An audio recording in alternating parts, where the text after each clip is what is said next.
J'ai créé la vidéo ultime pour t'apprendre à prendre des bénéfices en crypto et tu vas découvrir 8 méthodes simples et efficaces à appliquer immédiatement. Et à la fin, je te garantis que tu repartiras avec une tonne de stratégies, de techniques et d'astuces pour enfin sécuriser tes gains en crypto en fonction de ton profil, de ta psychologie et de tes objectifs. Et si t'en as marre de voir tes profits s'envoler sans jamais rien encaisser, cette vidéo est clairement faite pour toi. Et reste bien jusqu'au bout parce que j'ai un petit cadeau rien que pour toi à la fin. Alors pourquoi tu dois avoir une stratégie de sortie? Pourquoi tu dois avoir un plan? Alors déjà, quand je parle de stratégie, ce que je veux dire concrètement, c'est qu'il faut avoir un plan. Cela fait 2 bull run et 2 bear market que je suis sur ce marché et je peux te dire que c'est ultra important. Et avoir un plan, tu vas voir, c'est pas un truc réservé justement aux pros de Wall Street.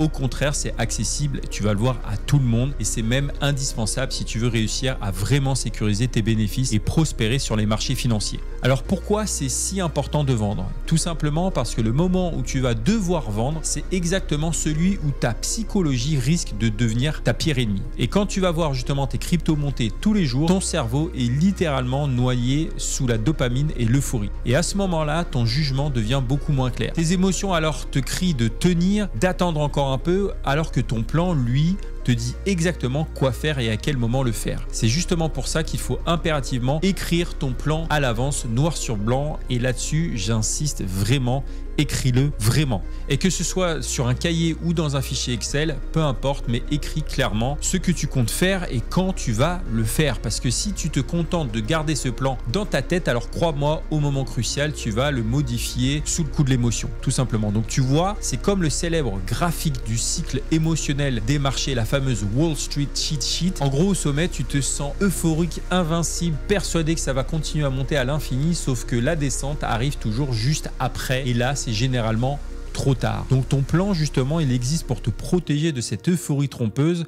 Et d'ailleurs, je vais te donner un exemple concret d'un plan ultra simple. Imaginons que tu achètes un bitcoin à 50 000 euros. Donc ton plan pourrait ressembler à ça. Première étape, quand le prix atteint 100 000 euros, donc 1 x 2, tu sors la mise initiale. Et à partir de là, tu joues uniquement avec tes gains. Deuxième étape, si le bitcoin atteint 150 000 euros, tu récupères encore une fois l'équivalent de ta mise initiale en bénéfice. Et enfin, tu gardes le reste, ce qu'on appelle un moonbag, pour le prochain cycle, ou bien tu fixes justement des objectifs supplémentaires si le marché continue à monter. Voilà, avoir un plan peut être aussi simple que ça, mais on va monter en gamme au fur et à mesure de la vidéo. Donc évidemment, ton plan doit aussi prendre en compte ta propre personnalité, donc ta tolérance au risque, ton horizon d'investissement. Donc pose-toi la question, est-ce que tu investis pour 1 an, 2 ans, 10 ans? Est-ce que tu acceptes de grosses variations ou est-ce que ça te fait perdre le sommeil? Donc toutes ces questions, il faut que tu te les poses parce qu'elles doivent faire partie intégrante de ton plan et tu dois te les poser avant que le marché commence à s'emballer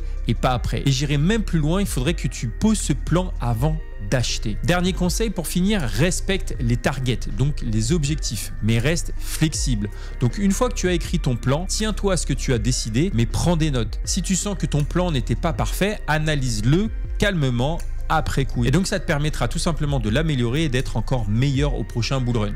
Maintenant, parlons de la psychologie de la prise de profit qui est ton pire ennemi. Et on va pas se mentir, prendre des profits psychologiquement, c'est l'un des trucs les plus difficiles en investissement. Je le conçois et je suis passé par là. Parce qu'en réalité, on n'est pas tous égaux face à nos émotions. Certains ont l'âme de parieur, prêts tout simplement à prendre des risques énormes sans sourciller, tandis que d'autres sont plus prudents, voire conservateurs et vendent parfois même trop tôt.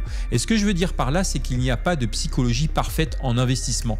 Par contre, il y a quelque chose que tu peux faire dès aujourd'hui et qui va considérablement améliorer tes résultats, c'est apprendre à connaître tes propres biais psychologiques et surtout apprendre à les maîtriser. Et personnellement, je l'ai utilisé longtemps, c'est tout simplement de tenir un journal d'investissement ou de trading sur un simple cahier.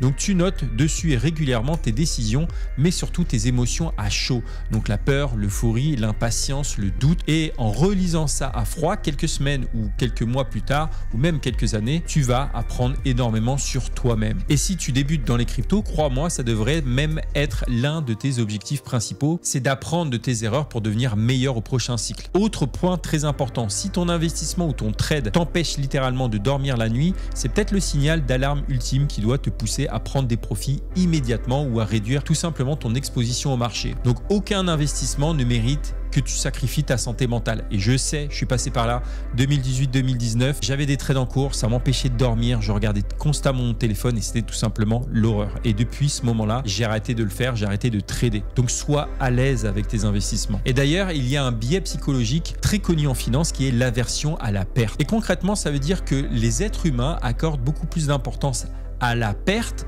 qu'à un gain du même montant. Donc par exemple, perdre 100 €, ça va te faire beaucoup plus de mal que le plaisir que tu ressentirais si jamais tu gagnais ces mêmes 100 €. Et donc ça explique pourquoi tant d'investisseurs, surtout débutants, refusent de vendre à perte. Et donc ils préfèrent tout simplement attendre indéfiniment et se persuadent que le prix va forcément remonter un jour ou un autre. Donc évidemment, c'est pas toujours rationnel, mais notre cerveau cherche tout simplement à éviter la douleur et les regrets associés à une perte immédiate. Et donc je vais être plus clair avec toi, la bourse et les cryptos, c'est littéralement le temple des regrets. Parce que peu importe ce que tu feras, tu auras forcément des regrets. Tu n'auras jamais acheté au plus bas, tu n'auras jamais vendu au plus haut en permanence et ça c'est tout à fait normal parce que c'est impossible à faire systématiquement. Il faut l'accepter et surtout se focaliser sur l'essentiel, c'est-à-dire sortir du marché avec plus d'argent que tu en avais au départ, point final. Dernier conseil psychologique avant de rentrer dans le vif du sujet et le plus connu, c'est sûrement le plus important, c'est n'investis jamais plus que ce que tu es prêt à perdre et n'investis pas de l'argent dont tu as besoin sur le court terme. C'est super basique, mais si tu respectes ça, tu réduis déjà considérablement tes chances de paniquer et de vendre au pire moment et typiquement en plein crash. Donc si tu t'imposes justement cette simple règle, tu es déjà largement en avance sur la plupart des investisseurs. Et donc, je vais te partager des stratégies très concrètes pour prendre des profits efficacement. Et je précise que ces stratégies, tu peux les combiner entre elles, les adapter à ta sauce ou rajouter une touche un petit peu plus perso selon ton profil d'investisseur. Et donc, l'idée, c'est que tu trouves ou que tu crées celle qui te correspond vraiment. Mais avant de commencer, cette vidéo n'est pas un conseil en investissement, c'est simplement pour du divertissement ou pour ton éducation. Et donc la première stratégie que je veux te partager, c'est ce qu'on peut appeler vendre la moitié au double. Et donc elle est super basique, ultra simple à comprendre, mais elle est surtout ultra efficace. Et donc le principe, c'est tout simplement, imagine que tu achètes une crypto avec 1000 €. Et dès que son investissement fait x2, donc dès qu'il atteint 2000 €, tu vends exactement la moitié de ta position. Et à ce moment-là, tu as récupéré ta mise initiale et le reste de ton portefeuille devient donc totalement gratuit. Donc tu joues littéralement avec l'argent du marché. Et si ton investissement continue de monter encore plus, tu peux répéter l'opération. Donc si ça double encore une fois, donc x4 par rapport au départ, tu revends à nouveau la moitié et tu encaisses de nouveau 1000 €. Et à chaque palier atteint, donc x4, x8,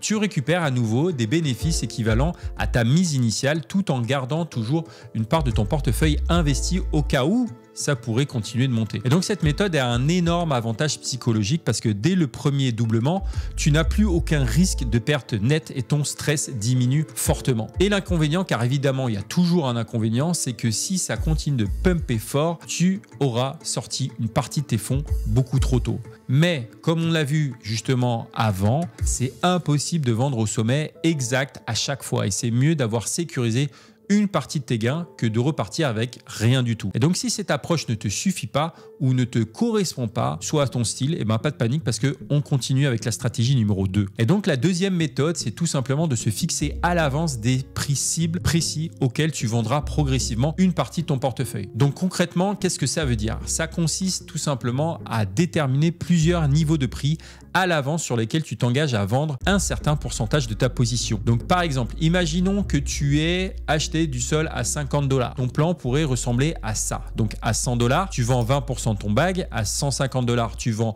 encore 20% et à 200 $, encore 20% et ainsi de suite.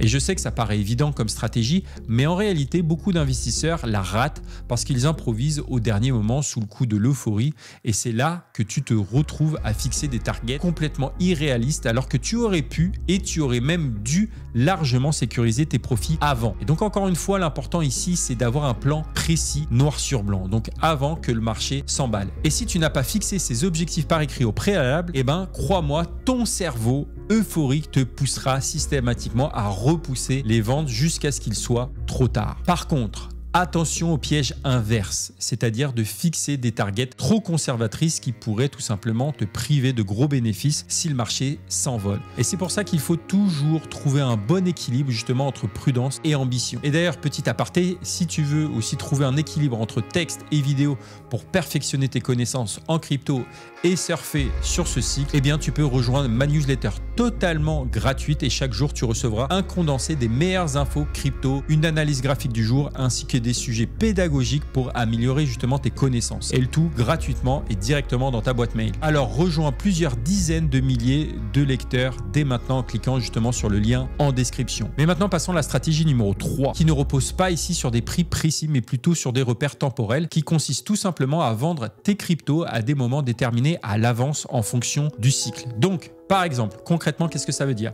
Ça veut dire que si tu sais que historiquement parlant, le marché crypto fonctionne en période de cycle régulier d'environ 4 ans, donc le fameux cycle des halvings du Bitcoin, eh ben, tu pourrais décider dès maintenant que tu vas prendre des profits environ 3 à 4 ans après le précédent sommet du marché. Donc, par exemple, si le dernier top était en novembre 2021, bah, tu pourrais et ton plan pourrait être simplement de commencer à prendre des profits progressivement début 2025. Et là, tu vendrais 1/6 de ton portefeuille chaque mois jusqu'à mi-2025. Ça, c'est un exemple. Et donc ça, indépendamment des prix atteints. Et donc, c'est une méthode intéressante parce qu'elle te permet tout simplement de t'éloigner un peu plus du bruit quotidien du marché, des tweets de Donald Trump, d'Elon Musk et de toutes les fluctuations émotionnelles à court terme. Par contre, son inconvénient principal, c'est que tu peux tout simplement passer à côté de certains mouvements exceptionnels du marché s'il décide de décoller avant ou après la période que tu es fixée. Mais honnêtement, c'est une méthode qui peut tout simplement t'éviter beaucoup de stress, surtout si tu veux te simplifier la vie en te basant justement sur un critère simple et facile à respecter, c'est-à-dire la date. Maintenant, passons à la stratégie suivante, la stratégie numéro 4. Et tu connais sûrement déjà la stratégie du DCA, le fameux Dollar Cost Averaging. Je t'en parle souvent sur la chaîne et qui consiste à acheter progressivement une crypto à intervalles réguliers pour tout simplement lisser ton investissement d'entrée. Et bien ici, l'idée, c'est de tout simplement d'appliquer la même logique mais dans l'autre sens. C'est ce qu'on appelle le DCA inversé. Concrètement, ça veut dire que tu ne vends pas tout d'un coup, mais progressivement, par palier, régulier, quand le marché monte. Et donc, par exemple, tu peux décider tout simplement de vendre X euros ou X% de ton wallet chaque mois ou chaque semaine. Et donc, l'avantage énorme de cette méthode, c'est qu'elle supprime tout simplement le stress lié au timing parfait. Et là, tu ne cherches plus du tout à deviner le top précis du marché. Tu prends juste des profits régulièrement et ce qui augmente nettement tes chances de sortir gagnant à la fin du bull run. Le seul point négatif à cela et éventuel, c'est que si le marché continue de monter, voire très vite, tu risques d'avoir vendu un peu trop tôt. Mais rappelle-toi toujours que le but, c'est pas de vendre pile au sommet, c'est de ressortir avec un maximum de gains sécurisés. Et maintenant, passons à la stratégie numéro 5. Et celle-là, elle est simple à expliquer, mais honnêtement, c'est l'une des plus difficiles à appliquer concrètement. Mais reste avec moi, tu vas voir, c'est super intéressant. Donc, le concept est simple. Quand tout le monde commence à parler de crypto autour de toi, surtout ceux qui n'y connaissent absolument rien, c'est souvent un énorme signal qu'on approche du sommet. Et donc, je vais te donner quelques exemples très concrets, peut-être que ça te fera résonance. Donc, si ta tante, ton boulanger ou ton coiffeur commence à te demander comment acheter du Shiba Inu, ou si les médias comme TF1 ou les journaux généralistes en font des gros titres, c'est généralement le signe d'une euphorie extrême. Et historiquement, c'est souvent juste avant la chute. Mais soyons honnêtes, c'est facile à dire à froid, mais en pleine euphorie, c'est nettement plus dur à appliquer. Pourquoi ? Parce que ton cerveau va avoir tendance à rationaliser. Donc, tu vas te dire que c'est peut-être la fameuse vague d'adoption de masse qu'on attend tous depuis des années. Alors qu'en réalité, c'est probablement juste une vague de retardataires du cycle qui vont se faire piéger au sommet. Donc, mon conseil perso, c'est tout simplement de quand tu ressens justement cette envie irrépressible de prendre un screenshot de tes gains pour l'envoyer à tes potes ou à ta famille, c'est probablement le signal ultime que ton euphorie a pris le dessus et que tu dois prendre des profits immédiatement. Stratégie numéro 6, c'est une autre stratégie qui est très pratique ici pour sécuriser tes bénéfices, c'est tout simplement d'utiliser des ordres stop ou encore mieux des trailing stop plutôt que de vendre au marché dès que la cible est atteinte. Et je vais t'expliquer en quelques mots en quoi ça consiste. Donc un stop, c'est quoi concrètement? C'est tout simplement un ordre automatique que tu programmes à un prix précis en dessous duquel tu acceptes de sortir automatiquement pour sécuriser tes profits ou limiter tes pertes. Mais encore plus intéressant à mon avis, c'est ce qu'on appelle le trailing stop. C'est tout simplement un stop qui suit automatiquement la hausse du marché. Donc par exemple, tu pourrais définir un trailing stop à 10% en dessous du prix actuel. Et donc, si ta crypto monte, le stop monte automatiquement. S'il descend sous nettement de moins 10%, ça déclenche automatiquement une vente et tu sécurises immédiatement tes bénéfices et ce de façon automatique, rien à faire. Et donc, le gros avantage, c'est que ça te permet tout simplement de rester exposé au marché tant qu'il monte, tout en ayant un filet de sécurité automatique en cas de retournement brutal du marché. Et donc, tu restes exposé au profit, mais tu limites fortement les risques. Et bien sûr, ça demande un peu plus de discipline, mais c'est extrêmement efficace pour éviter justement de regarder tes gains fondre sans rien faire. Donc, avant de passer justement à la stratégie numéro 7, si tu as apprécié cette vidéo jusque-là et son contenu, n'hésite pas à liker ma vidéo et je t'en remercie. Maintenant, stratégie numéro 7, c'est une méthode que j'aime bien pour prendre justement des profits de façon progressive. C'est ce qu'on appelle le rebalancing. Donc concrètement, qu'est-ce que c'est? L'idée, c'est tout simplement de rééquilibrer régulièrement ton portefeuille en vendant une partie des cryptos qui ont beaucoup monté pour les réinvestir soit dans des actifs moins performants et donc potentiellement sous-évalués, soit directement dans des stablecoins pour sécuriser tes gains. Donc ça permet deux choses. La première chose, c'est de verrouiller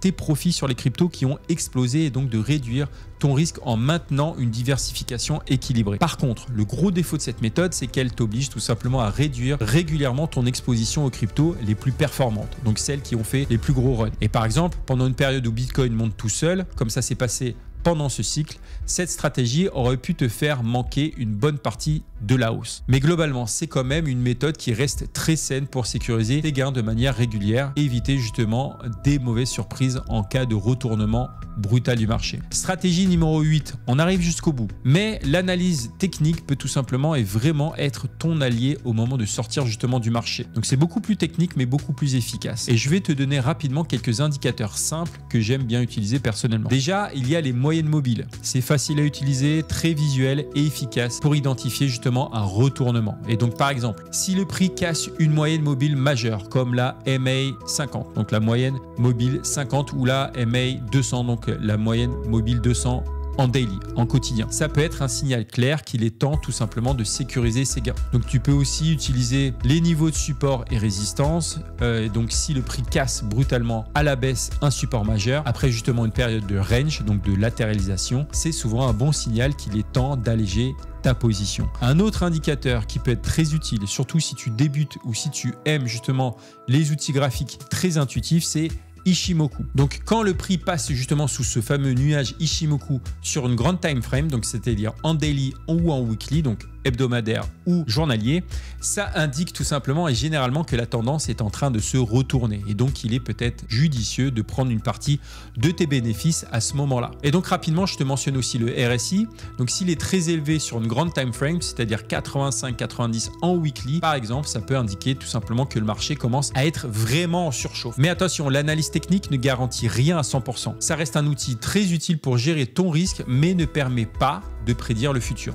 Donc la bonne solution, c'est tout simplement de l'utiliser en complément de d'autres stratégies dont je t'ai parlé juste avant. Et donc pour placer également des prix cibles de vente, des paliers sur des niveaux stratégiques par exemple. Stratégie bonus, parce que vu que tu es là, je vais te donner une autre stratégie bonus. Parce que si tu cherches une approche plus sophistiquée pour sécuriser tes profits tout en restant exposé au marché, il y a une technique qui peut être intéressante pour toi et qui s'appelle le hedging sur les contrats futures. Donc le principe est très simple, je vais t'expliquer. Plutôt que de vendre directement tes cryptos, tu ouvres une position short, donc à la baisse, sur des futurs en face de ta position spot. Et donc l'avantage, c'est que si le marché se retourne, ta position short compense les pertes sur ton bag. Autre point intéressant, en période d'euphorie, quand le marché est ultra haussier, les taux de financement, donc ce qu'on appelle le funding, sur les futures sont en général très élevés. Donc ça signifie que les traders en longue, donc qui misent à la hausse, payent des frais élevés pour maintenir justement leur position. Et en étant short, tu peux justement récupérer ces frais régulièrement par période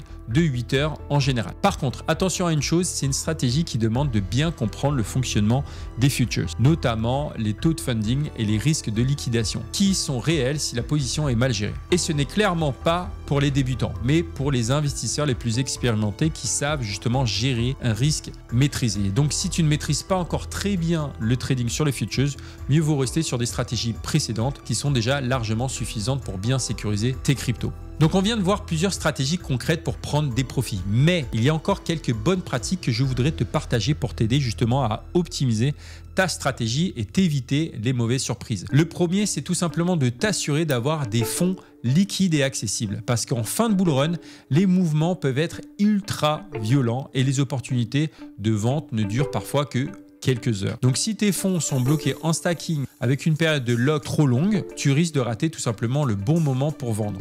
Et si tu prévois justement de vendre une partie de ton bag, pense à unstacker à l'avance pour éviter d'être pris au piège. Et donc une bonne approche peut être de tout simplement libérer 50% de tes positions verrouillées avant que le marché ne devienne trop imprévisible. Le deuxième point, c'est tout simplement de séparer tes fonds destinés à la vente. Donc, si tu fais du buy and hold long terme, il peut être intéressant de séparer justement les fonds que tu comptes vendre du reste de ton portefeuille. Donc, par exemple, envoyer une partie de tes cryptos sur un CEX à l'avance, donc une plateforme centralisée, pour être prêt justement à vendre rapidement et sans stress et sans risquer de payer trop de frais si les blockchains sont congestionnées. Troisième conseil, poser des ordres limites à l'avance. Et donc, plutôt que de passer ton temps devant les écrans à guetter le bon moment, placer des ordres limites sur les niveaux de prix que tu as prévus peut être une excellente stratégie. Et donc, ça te permet aussi de profiter d'éventuelles mèches hautes que tu n'aurais peut-être pas eu le temps d'attraper en manuel. Quatrième conseil, profite des derniers pumps pour faire justement le ménage dans ton portefeuille. Parce qu'en fin de cycle, même les projets morts et les shitcoins peuvent pump brièvement. C'est souvent le bon moment pour vendre des airdrops, des projets abandonnés ou des petites positions que tu gardes sans trop savoir pourquoi. Donc transformer ces miettes en stablecoin ou dans des tokens auxquelles tu crois à un moment où elles ont encore de la valeur, c'est toujours mieux que de les voir s'évaporer dans le bear market qui ne manquera pas d'arriver. Mais attention, faire le ménage ne veut pas dire tout vendre. Il y a une nuance super importante entre liquider des positions faibles et totalement sortir du projet qui a encore du potentiel. Et c'est là qu'intervient justement l'idée de garder un moon bag, une petite portion de ton bag initial juste au cas où. Parce que si une crypto que tu as acheté fait à x10, mais que tu as tout vendu à x2, bah, tu risques tout simplement de le regretter. Et pour cela, je te conseille une petite solution qui est très simple, c'est de garder un petit pourcentage, par exemple 10% en portefeuille, même après avoir pris tes profits. Et cela réduit tout simplement les chances de craquer ou de racheter plus cher ce que tu avais vendu trop tôt. Un autre conseil qui, je pense, peut t'aider, c'est d'éviter le mode all-in et all out. Donc beaucoup d'investisseurs font d'ailleurs l'erreur de passer de tout à rien, soit en vendant tout d'un coup, soit en vendant rien du tout en espérant justement que le marché continue de grimper. Une autre approche plus équilibrée consiste tout simplement à voir ça comme un curseur plutôt qu'un interrupteur. Donc plutôt que de passer de 100% exposé à 100% sorti, il est souvent préférable de vendre progressivement en suivant une stratégie par palier. Donc ça permet d'être flexible, d'éviter les regrets et surtout de ne pas être pris au piège si le marché s'inverse brutalement. Donc pense aussi à protéger tes profits et à éviter le FOMO en fin de cycle parce que c'est une autre erreur courante, prendre des profits puis réinvestir immédiatement dans d'autres altcoins. Donc c'est comme gagner au casino et rejouer immédiatement. Et donc la discipline, c'est de comprendre que le bull run ne dure pas éternellement et qu'en fin de cycle, le marché est globalement surévalué. Et donc si tu as sécurisé justement tes gains, réfléchis bien avant de les réexposer immédiatement. Et donc il est souvent plus sage d'attendre le prochain bear market pour revenir quand tout le marché sera soldé à moins 80%. Un dernier conseil pour la route, oui je sais, je t'ai donné beaucoup de conseils et j'espère que ça t'a apporté énormément, mais minimise les frais de sortie en fiat parce que quand tu veux récupérer justement tes gains en euros, attention aux frais qui peuvent être tout simplement très élevés selon la plateforme et la méthode utilisée. Et si tu veux que je te conseille personnellement sur ta stratégie de sortie et si tu te sens perdu, n'hésite pas à rejoindre justement mon club d'investisseurs pour travailler ce côté souvent négligé. Et donc, tu as le lien en description et tu trouveras aussi en cadeau et en description une checklist des indicateurs hyper importants pour savoir comment vendre et les différents indicateurs. Mais avant que tu partes, il y a un volet très important qui est comme prendre des profits, mais c'est tout simplement de sécuriser ses cryptos. Et tu le sais, il n'est jamais bon de laisser tout sur un échangeur. Et c'est pour cela, clique maintenant sur cette vidéo pour sécuriser à 100% tes cryptos. Ciao!